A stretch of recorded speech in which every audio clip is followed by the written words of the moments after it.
নতুন ছাত্র সংগঠন বাংলাদেশ গণতান্ত্রিক ছাত্র সংসদের কেন্দ্রীয় পূর্ণাঙ্গ কমিটি প্রকাশ করা হয়েছে।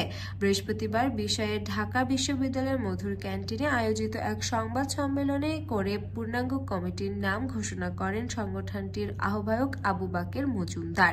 এ সময় তিনি গতকাল সংঘর্ষের ঘটনাকে অনাকাঙ্ক্ষিত আখ্যা দিয়ে তার জন্য দুঃখ প্রকাশ করেন।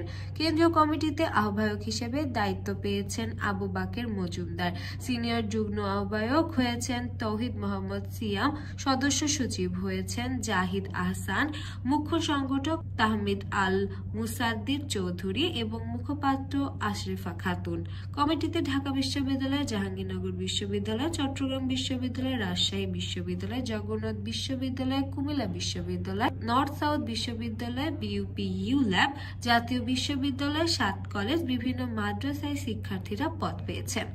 সংবাদ সম্মেলনে বাকের মজুমদার বলেন, বাংলাদেশ গণতান্ত্রিক ছাত্র সংসদ গতকাল আত্মপ্রকাশ করে, যে সংগঠনটি জুলাই অভ্যুত্থানের শক্তি থেকে গঠিত একটি ছাত্র সংগঠন। এই সংগঠনকে গড়ে তুলতে আমরা দীর্ঘদিন ঢাকা বিশ্ববিদ্যালয় সহ বিভিন্ন বিশ্ববিদ্যালয়ে কাজ করে এসেছি। শিক্ষার্থীদের সঙ্গে মতবিনিময় করেছি, তাদের কাছ থেকে মতামত নিয়েছি। তিনি আরো বলেন, অভ্যুত্থান পরবর্তী সময়ে ছাত্র সংগঠন কেমন হবে তা নিয়ে আমরা বিভিন্ন সময় পেপার করেছি। এই সংগঠনটির বিশেষত্ব হলো দেশের অন্যান্য ছাত্র সংগঠন রাজনৈতিক লেজুর ভিত্তিক করলেও বাংলাদেশ গণতান্ত্রিক ছাত্র সংসদ কখনো লেজুর ভিত্তিক করবে না।